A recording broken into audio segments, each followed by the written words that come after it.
From Virat Kohli's MCG6 against Pakistan to Bumrah's stump-destroying Yorker to Ollie Pope. Incredible things happen on the cricket ground. We also get iconic lines off it, like Siraj saying, "I only believe in Jesse Bye." There are so many incredible moments that cricket fans just never forget.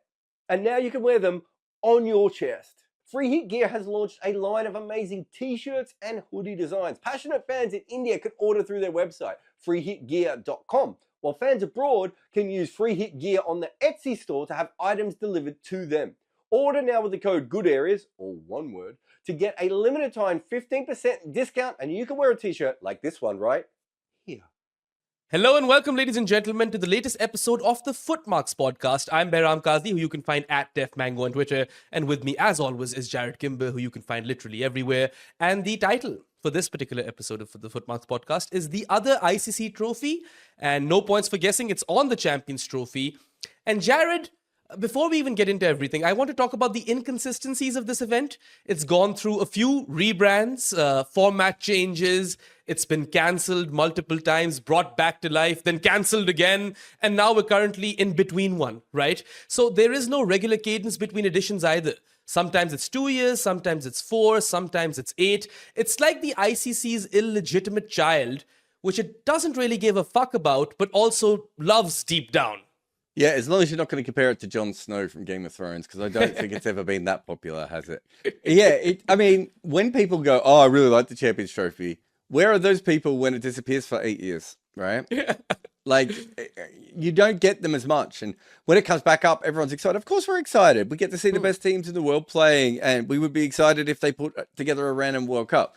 But we have to be honest here, and I think what you said was, you know, the best way of looking at it, which is, sometimes there's a 2-year gap and sometimes there's an 8-year gap. Like, you know, how to say she's just not that into you, right? Like, my God.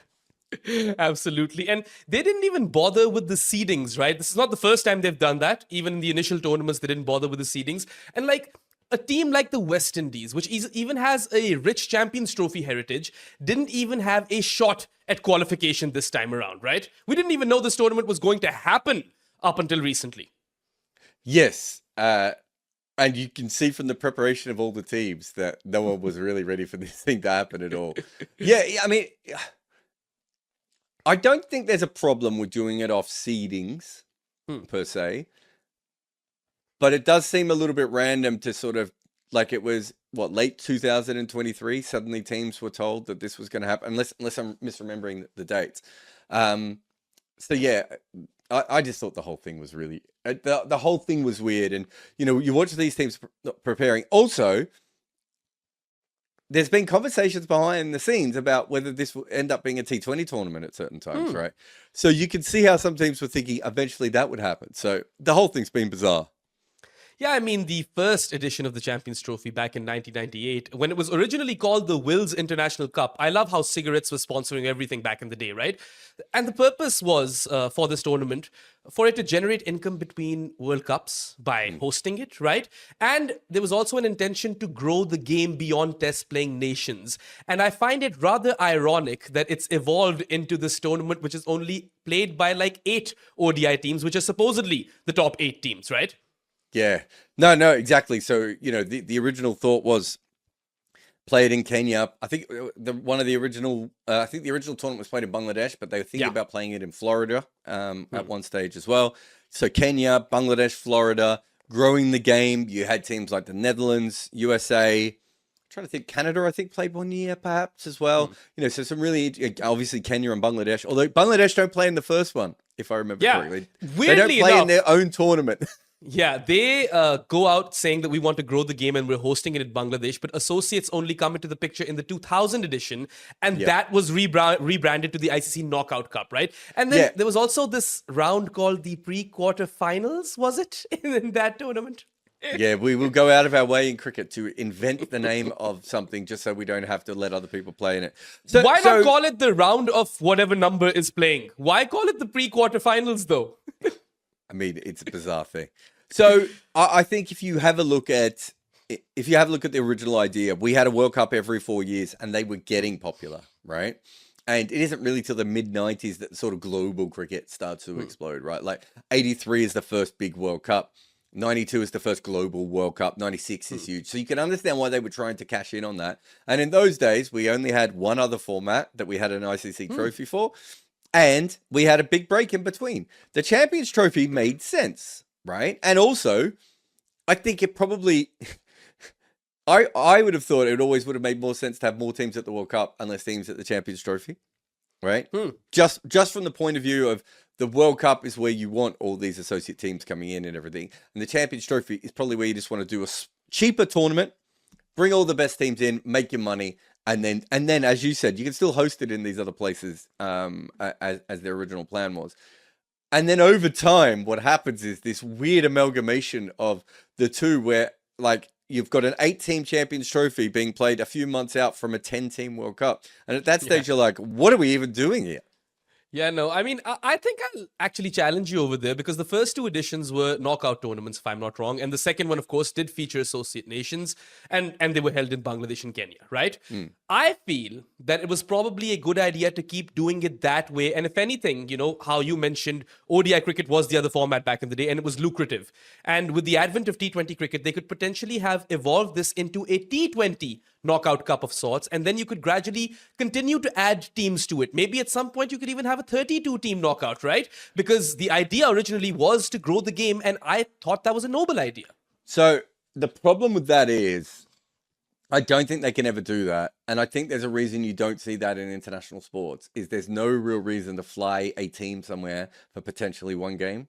So your vision, I get, but I don't think you can do that. Whereas I think if you look at Sri Lanka, Ireland, Bangladesh, Afghanistan, they all got test playing status off the back of being in World Cups.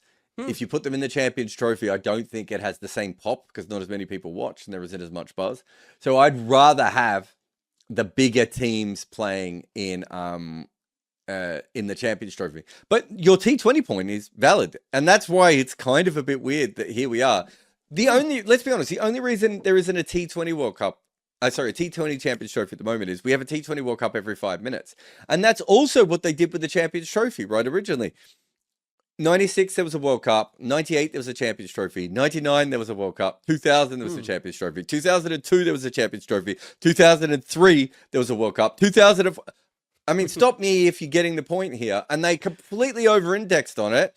And then we get to the opposite side where no one likes this thing anymore. So they just start cancelling it over and over again and then randomly bring it back as well. So they can't even make a decision on that. I suppose another caveat with the knockout format would be that they would have to sweat over whether or not India and Pakistan would play each other, because we all know that the fixtures are fixed clearly. Play them in the first round. Somehow India is ranked number 1 and Pakistan's ranked 32. We don't know how that happened, but here we are. Yeah, but like they would potentially miss out on that game. But it's interesting, right? Because fixture fixing is not new, and the Champions Trophy gives us some sort of precedence for it as well, because New Zealand and Zimbabwe played a preliminary round in the first tournament, right? And they shouldn't have. I think England should have or something like that. So this was always sort of like the intentions were under the table, always sort of commercial. Yeah, it's very interesting, actually, because there's a few things when you go back on the history of cricket that Australia and England were involved with, like the whole veto thing. Yeah. And I know that, someone like Gideon Haigh will say, well, they never used the veto. Yes, they had a veto at ICC meetings, but it wasn't used. Whereas the other boards will say, yeah, but why did they have a veto? Like, what was more special about them to cricket than, the rest of us, right? And then you come to this, and right at the moment, we are hearing people quite rightfully moan about where India is playing and that they know we're the semi-finalists, and we had the last World Cup where a similar kind of thing happened. Yeah. I have no problem with that. But that's why you need to know about cricket history. You need to know that these precedents were set in the mid-90s when similar things were done. And England should have been in the qualifying game against Zimbabwe, but instead, poor New Zealand, who were just shunted out so that they had to play. And then they almost lost. Chris Harris had to play one of the great ODI innings of the mid-90s to get them back into the actual Champions Trophy. And so we've always done that in cricket. We've always fixed the fixtures, and we've always, done things that we shouldn't do before. What we're doing now with India has been done before. You get what you sow. Yeah, and it's interesting how there was another kind of gap in that very first Champions Trophy game or Will's International Cup game, where New Zealand nearly got knocked out by Zimbabwe. And I think they chased, 40 runs in 3 overs in 98? Which is crazy, right? Like, that is still tough even today. But, Go through this for me once again, because I reckon someone else, I think Chris Harris deserved that Player of the Match award, but they ended up giving it to Stephen Fleming. So that was probably from the very get-go the first instance of randomness in this tournament. Yeah, I think it. Look, I think things like that happen at the World Cup. Obviously, we've got the famous World Cup being played in the dark in 2007, but there's something a little bit more unprofessional about the Champions Trophy, and so. Someone passes Ravi Shastri a note and he can't read the handwriting of who the player of the game is. And he probably just went, Stephen Fleming, because Stephen Fleming had made the most runs. And so you've got a team who shouldn't have been in the qualifier.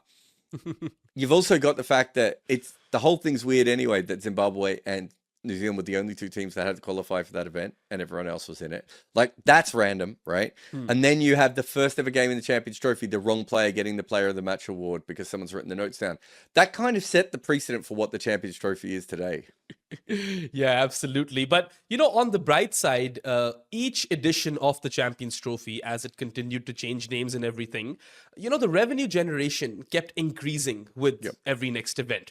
But the randomness never ended. We've all spoken about on multiple Crictics podcasts how the most random as fuck South African team won the first edition, and that is still, to date, their only ICC trophy in that cabinet, right? And then a slightly less random New Zealand team won it in 2000, just slightly, right? Shane O'Connor reference, for those of you who don't understand. Go watch the Crick Picks. And then my favorite one is the 2002 edition, right? The title was shared between India and Sri Lanka, and I know Estelle loves this one, because the final got rained out after the first innings. Sri Lanka batted, India played 2 overs or something, and that got rained out. And then they had a reserve day, but they chose to replay the entire game. And then there's another first innings, and then the second inning starts, and it's rained out again. So 110 overs, 110 overs, no result. The rain breaks for almost exactly the same time on both days. Wow. It's so ridiculous. But as you said, they played 110 overs, and we don't know who the winner is. And it tells you everything. This used to be my big point with the Champions Trophy because there were a few people back in the day that would take it quite seriously. I think from 2017 to now, it's been hard to take it seriously because I would say this is a ridiculous tournament. No one really cares about it. And everyone would be like, oh, yes, they do. Also, they took ODI cricket more seriously back in that day, right? Yeah, but I'm talking about people in the 2000s, right? Sorry, 2010s, right? The teens. And people would take it really, really seriously. And I'd be like, no one takes this tournament seriously. The players don't take it that seriously.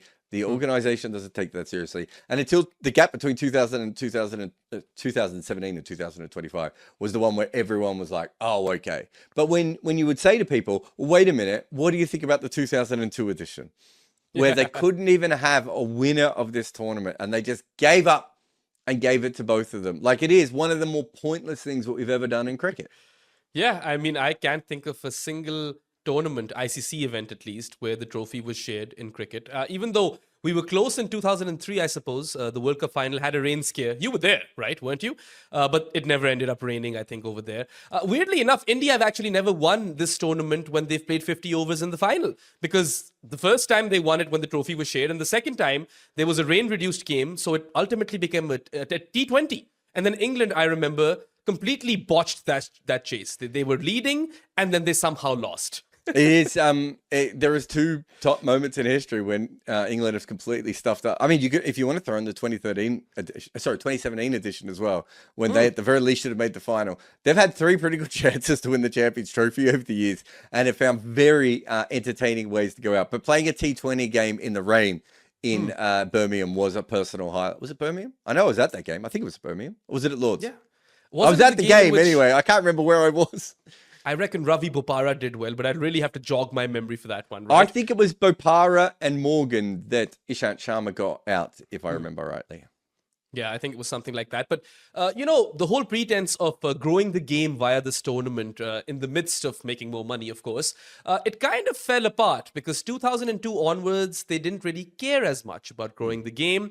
It was rebranded finally to the ICC Champions Trophy from Will's International Cup to ICC Knockout Cup to finally ICC Champions Trophy. Yeah.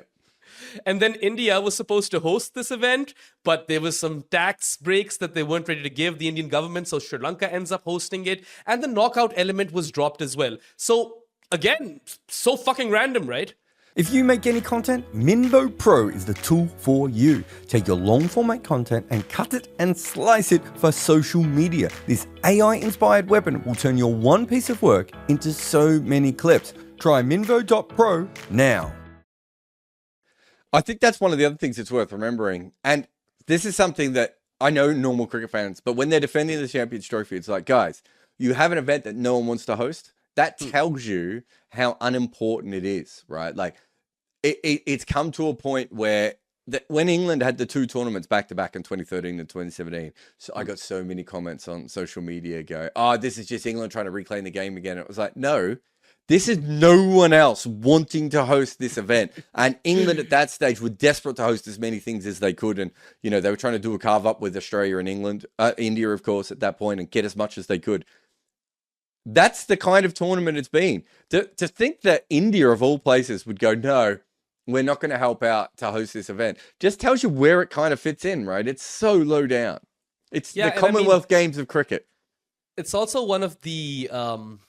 if it's part of the Champions Trophy brand, that it's very likely that the tournament will be hosted elsewhere, because we saw it in 2002, was supposed to be in India, but Sri Lanka hosted it. In 2009, it was supposed to be in Pakistan, but it was hosted by South Africa. And the current one, right, it was supposed to be hosted in Pakistan entirely, but UAE are co-hosts. So that's also a Champions Trophy thing.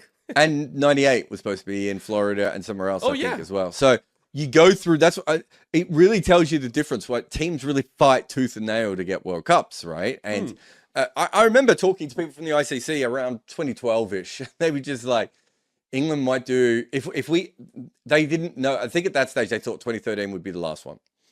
But they were basically saying, if we keep doing the Champions Trophy, they might all be in England for a couple of reasons. One is that England, because it is the mother country, right? It has representatives of all the different fan bases that go to games.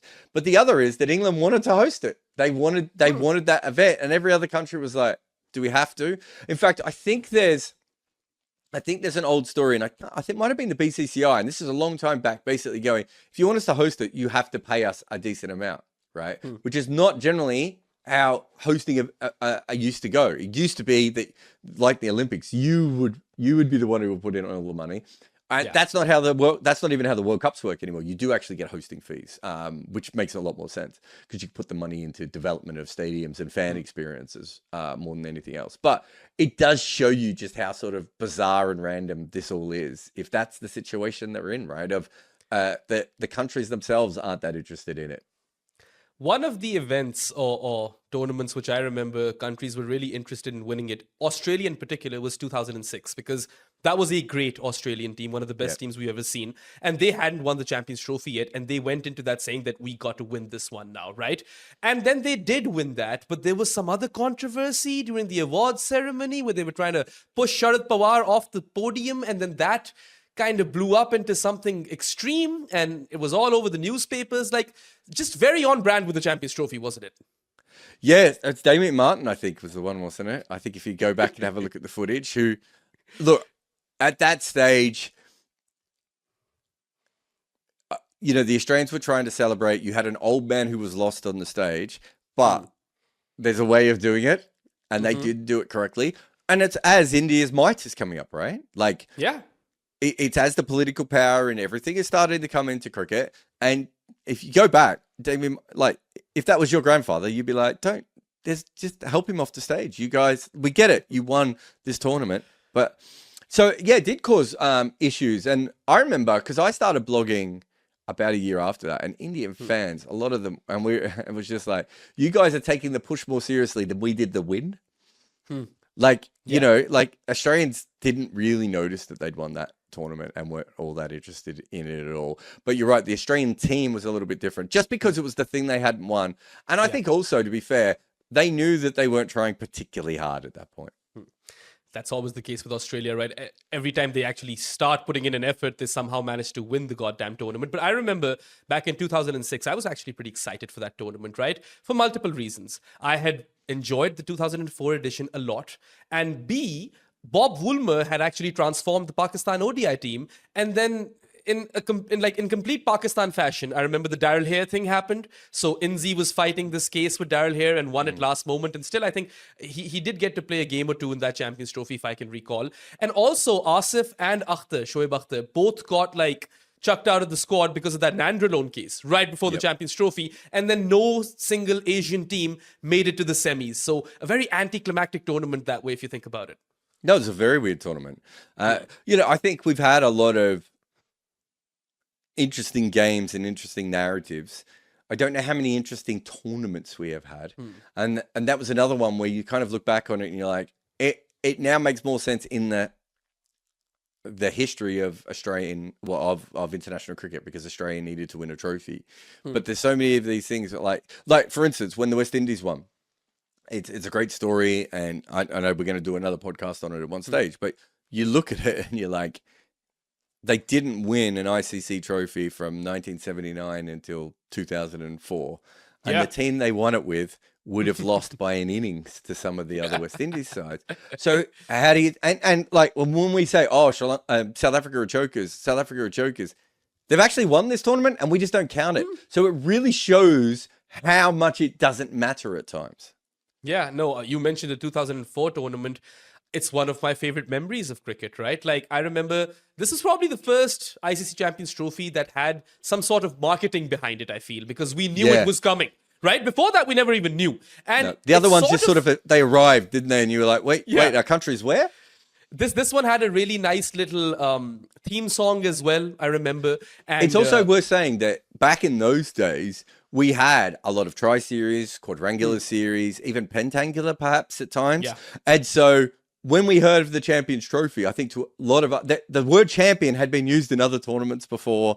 And, Kerry Packer had his tournaments for a long period of time. You had all the Sharjah stuff. You had the Kenya stuff, I think, even around that period as well. And so for a lot of us growing up, we were just like, oh, it's just one of them. And it's only when you start to, wait a minute, everyone's playing, that you realize what it is. Yeah, the Sharjah Cup, the Nehru Cup, the Australasia Cup, the Asian versus African 11 games. Remember those? We had lots of weird, cool stuff. And again, as you said, they weren't like World Cups were huge. You would have about a month sweeping into a World Cup.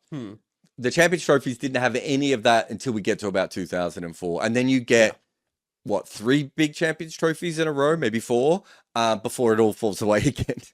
Yeah, and the whole growing the game narrative was also present at the 2004 editions, because you had 16 teams compete in that one. And the West Indies, after getting their ass handed to them in England by England throughout the English summer, actually beat them in that final where Courtney Brown and Ian Bradshaw pulled off that 8th wicket heist. And everyone remembers those two names because of that game. And it's one of the more memorable Champions Trophies that is etched in everyone's memories. I feel like, when years from now, right, like 100 years from now, when we'll be playing the 15th edition of the Champions Trophy, people will look back at the 2004 one really fondly. Probably, but it was a terrible tournament. Like, it was a dreadful tournament. England had played so much cricket. It was played at the end of September. It was cold. It was wet. It ended up having a great final, but it might not have. If West Indies had just collapsed normally, it would have also had a terrible final. So I think it's probably, as you said before, it was the first tournament that was kind of signposted and we were aware of and marketed correctly. Had a song. Yeah. But I would assume, though, that outside of Asia, not everyone would have had it. I reckon even in 2004, it's probably just before you get, maybe not. But I'm not sure that is a Champions Trophy where all the games would have been shown in each country. So countries like Australia and New Zealand and South Africa probably aren't getting every single game of that tournament at that stage, because it just wasn't seen like a World Cup. It wasn't seen at that level, right? So it's kind of flirting with seriousness. You got 2004, 2006, 2008, 2010. Am I getting the years right? I think 2006, 2009, and then 13. 2009. Sorry, you're right. Yeah, so they had a 3-year gap between 6 and 9, and then a 4-year gap between 9 and 13. Don't do that to yourself, Behram. Don't do that to yourself. It's too much. And then most recently, 8-year gap. 8-year gap is when it gets really comical, doesn't it? Well, 8-year gap just tells you that they didn't want to play it, and they suddenly realized they had 3 weeks spare, and they put it back in. But yeah, I think that 2004, 2006, 2009 period. I think at that stage, us as cricket fans had accepted it and it was part of our calendar. And then what happens is, of course, just as it gets to the point where you're just like, oh, this might work, T20 cricket comes in and it makes it even less important. So we had what? 2007, 2009, 2010, 2012 T20 World Cups, right? Yep. Like, how are you supposed to, like, have the Champions Trophy when you got all that going on? Absolutely. And I mean, we'll come to the future of the Champions Trophy in a bit, but I feel like it would be a disservice to this podcast if we don't talk about the 2017 edition, because it probably was the best one, all things considered. I know there was a lot of rain, and rain practically knocked Australia out. But as far as the narratives, the narratives and the arcs are concerned, right? If you take all of that into context, Pakistan get drubbed by India in the first game, and they are the 8th ranked nation. If you remember, they did not play a series in the build-up to that tournament just so that they could play it, right? They didn't want to risk losing that series and get knocked out from the top 8 teams. So Pakistan did that. They come in as an 8th ranked side. No one's giving them a shot. And then after, completely getting obliterated by India, they defeat South Africa and then Sri Lanka in a nail-biter. England, who are red-hot favorites on that tired track in Sophia Gardens, and then they completely, annihilate India in the final, and that gave us one of the greatest stories in contemporary or modern-day cricket, you could say. I think the Pakistan story is great, but you also have the fact that it's an India-Pakistan final. You have the fact that India was playing really good. You had the ridiculousness of what happens to Australia. Like, I think that is actually part of the narrative of that tournament. And if I'm not mistaken, is that also when David Warner took a swing at Joe Root? Might have been in that tournament as well. Was it that, or was it the 2013 one? Might have been I don't know. I know I was covering a Champions Trophy in England, and I was like, there were 2 Australian journalists in the country, and suddenly I was turned into a news journalist for a week, which was a pain in the ass. But no, you might be right. I can't even remember now. But so you had the Australian narrative of the washouts, and you had England, right? Like. Everyone, I was the only person taking the English ODI team seriously. I was like, guys, this is coming. Like, look at what they're doing. This is incredible. They're changing the game. Everyone on Twitter, you're an idiot. You're wrong. Stop talking up about England, blah, blah, blah. They lose in that game. It just accentuates. So you have the home side who's playing this radical style of cricket. It was actually, all things considered, probably the best Champions Trophy we've ever had. But it was also the last Champions Trophy we've ever had, because that's what they said. Or we thought.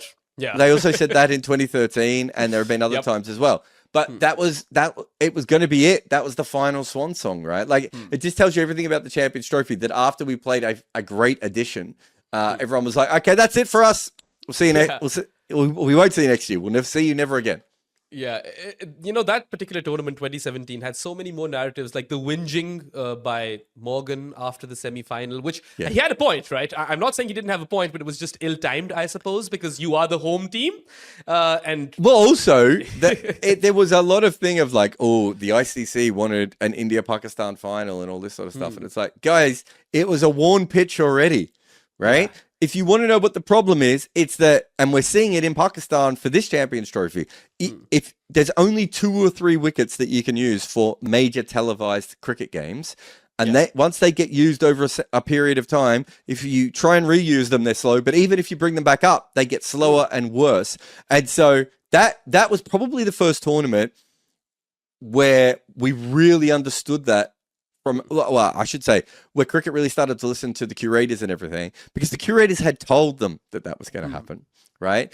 And so now we understand a little bit more. It's why we'll probably end up with synthetic wickets one day for major events, is because of this, so that you can actually make the wicket the way that you want it to be. But yeah, it was hilarious hearing England do that when it was like, I don't know, Fucker Zaman seemed to be fine on that wicket, guys. Yeah, and I mean, it's crazy to think that we got New York after that entire episode, right? So, also, I've just remembered one more thing. This, or the 2017 edition of the Champions Trophy, might be the only time that Bangladesh have made the semis of an ICC event. Has it ever happened, other than that? Yes, because they made the quarterfinals in 2015 World Cup, didn't they? But it wasn't the semis, though, right? No, that's what I'm saying. So that's as high as they've ever got off the top of my head. Yeah. I'd have to go back and check. Yeah. Plus, like, just it depends on where depends on how highly you rank the Asia Cup. I don't. I feel like the Asia Cup is even worse than those quadrangulars that you were talking about and the pentangulars, right? But, just an ode to the randomness was that a bunch of complete random superstars emerged for Pakistan in that tournament. Fakhar Zaman was an injury replacement, and he goes on and scores consistent runs and building up to that final versus India where he's out off a no ball, and then he scores that ton, which was one for the ages. Hassan Ali was taking wickets left, right, and center, and I can't remember him taking wickets left, right, and center for the remainder of his career thereon, right? Like, it never happened again. So Azhar Ali was a part of that squad, right? The test player. He won that Champions part Trophy. of that squad. He made runs in the finals, Yes. right? Like, and in another game. I think the semi as well. I think he Pretty made runs sure. in a couple of games, yeah. Yeah, so that was insane. And yeah, I mean, I feel like in Champions Trophy lore, that is probably the most or the brightest chapter, perhaps. But anyway, you mentioned how but what is even the second brightest chapter? Do you know what? Like, not taking a piss out Brown of the and Champions Bradshaw? Trophy. Has to be Brown and Bradshaw. Yes, but that's a game. Yeah. Do you know what I mean? If you're looking at a tournament impact, like the Pakistan story in that one tournament was massive. And I'm not sure we've ever seen anything like that before. Like, I'm not sure we've ever had a Champions Trophy that worked before. Okay? Yeah, I think that's fair. And I mean, you've mentioned like 3 times already that cricket has tried to get rid of this tournament plenty of times. After 2006, they were like, yeah, this is the last one. After 2013, they were like, this one's the last one for sure. And after 2017, when they were like, yep, that's it. We're not going to have it again. It's final. And yet, here we are currently, experiencing another edition. So 8 years really, on, just a mere 8 years. Yeah, it's like a cockroach in a nuclear war, right? Yeah. Or a nuclear meltdown, because it somehow managed to survive, which brings me to the $1 million question. Will there be another Champions Trophy after this one, Jarrod? Yes. How many? Give me a number. I don't know how many. My guess is they will probably try and bring in some sort of a T20 version of this. So the Champions Trophy will pivot to T20 cricket. I think I'm not sure the ICC are directly looking at this, but I think the perfect structure for cricket is one tournament a year. Forget the World Test Championship for a moment, because that is what it is. But for the two, you have a 50 over World Cup every 4 years. You have a T20 World Cup every 4 years. Shock horror. You have a Champions Trophy T20 tournament, right? And then you have the Olympics. I think that is the perfect situation for men's cricket. And then you do the exact same thing for women's cricket, right? And you can decide whether you want a Champions Trophy. But let's imagine one day women's cricket will get to that level and be able to have a Champions Trophy as well. That for me is absolutely perfect, because it means that you have 3 tournaments. I'll get my numbers right here. You have 3 tournaments that the ICC make money off, and 1 tournament that should drive new fans in the Olympics, right? Yeah. Then the Champions Trophy has a reason to exist again. There is no reason for it. We were talking about the last 50 over World Cup being potentially the final time we ever have a 50 over World Cup. And we're already at another 50 over tournament, right? Like, Yeah. all those conversations about whether ODI cricket was going to die, whether they were going to get rid of the 50 over World Cup forever, whether the 50 over World Cup will be the major tournament or the T20, all that sort of stuff. And it's just like, wait, guys, we'll finish that conversation. We've just got this other tournament to play, which none of you have prepared for. Yeah, I mean, you've given us some reasons why the Champions Trophy will continue to exist. And frankly speaking, it's existed even when there was no reason for it to exist. So, of course, now there's a better chance, I suppose. So just to kind of end this podcast, there's one question that I really need to ask you. How fond are you of the white jackets? I don't want to oversell this, but they are my favorite thing of the Champions Trophy. Yeah, same. Other than, like, I love going to events and getting freebies. So I think I've got like a Champions Trophy water bottle in my house, and I've got a charging thing. I think I might have shown you that on another one. I think it's on my desk. There you go. What's this one? The 2017. What were they? Those little mobile phone charging banks. So I'm a big fan of random free stuff that I get when I go to these events. But no, for me, the white jackets is the funniest thing for 2 reasons. One, a couple of years ago, KP put a tweet out going, cricket needs something like the green jackets in golf, right?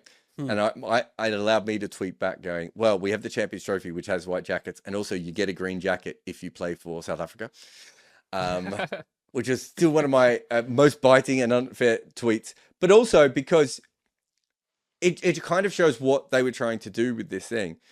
And it hasn't worked. Like, I don't think the majority of cricket fans know about the white coats, white jackets, whatever you want to call them now. And I think it was Stephen Finn on the BBC the other day who recorded a story about how in 2013, everyone had to be fitted for these white jackets. So there is somewhere out there, since when was the first year? Was it 2009 was the first year of the white jackets? Yeah. Yeah. So the second time Australia won it, they wore those or donned those white jackets. So 2009, 2013, 2017, and now 2025, there are somewhere in this world, right, around 80 to 100 losers' white jackets. Yeah. Where are those white jackets? How can I buy them on eBay? I've never wanted anything more than a losers' champion trophy white jacket. I think it would be the absolute greatest thing of all time. Yeah, it's my favorite thing of the Champions Trophy as well. And I remember after the 2017 edition, one of my friends who lives in Reading, in fact, the guy who picked me up from that station, the gas station that you dropped me off when you were going to pick your parents up, right? He hosted Azhar Ali at his place and he got to wear that white jacket. And That's a cool thing, isn't it? am proper jealous of him. And Azhar was like, this is the entire nation's white jacket, so please wear it. When he was like, no, dude, you won this. I can't wear it. He was like, no. Go for it. That's very different than when a bunch of Australian fans were getting their photos taken with the 2003 World Cup. I've still got that photo of, I think there's a photo of me with the 2003 World Cup. And my mate took his photo. And as he did, he just pulled the World Cup slightly too close. And Andrew Simons just clutched it back. And that was kind of the end of the photo shoot at that point. But yeah, it's one of those things that we've obviously taken from another sport. We haven't done very well. Everything around this Champions Trophy should be aimed at that thing. It's the thing that actually defines it. But I think it tells you everything about the Champions Trophy. The one thing that kind of us as cricket fans kind of enjoy and wait for and everything else, the vast majority of the people in the world don't know anything about it. And if you do work for the ICC or have been involved in any of these events and you can get me one of the losers' white jackets, and me and Behram, we will record in the losers' white jackets from this year, from 2009, from 2013. They can't just burn them, can they? Like, something has to happen to these things. They should be in Lords. We can even maybe sign a contract in which twice every month we have to wear the white jackets to one of our podcasts. It's negotiable, guys. We'll definitely work something out over here. So please, if you have a link or a fix, hook us up. But yes, so clearly Jarrod and I are major fans or big time fans of the white jackets. You tell us if you like them or not in the comment section below. And also, if you're feeling really honest, let us know if you didn't know about them at all, because that might also be possible. But anyway, that kind of wraps up this episode of the Footmarks podcast on the Champions Trophy and its randomness and everything. And yeah, just a quick reminder to you guys, you can go to goodareas.co and bookmark that webpage, and that can prove to be your one-stop shop for all the work that we do as part of this team, whether it be written content, videos, or podcasts. We'll see you soon enough on another show. Might be a live, might be a quick picks, might be a Footmarks. But that's all for today, guys. Have a good one, and goodbye. South Africa did not choke. In 1906, South Africa needed 284 to win. They'd only passed 100 in half their test innings at that point. At 105 for 6, it seemed impossible. They fought back but lost another flurry, leaving 45 to win with 1 wicket in hand. At the crease was Dave Norse, who was a capable batter, and he was joined by Percy Sherwell, the only debutant captain keeper and number 11 in Test cricket history. And these two were doing it. A huge crowd in South Africa cheered on every single run. With 8 left, Sherwell edged between slips for 4. Straight after, Norse ran a 3. England bowled 3 dots. All they needed was 1 wicket to tie. Instead, a leg side full toss, boundary, game over. This was Test cricket's first 1-wicket win, and their last partnership was a record for almost 100 years. But it was also something else. This was the first Test match that South Africa had ever won. Buy my book on Amazon, Overthrowing Cricket's Empire.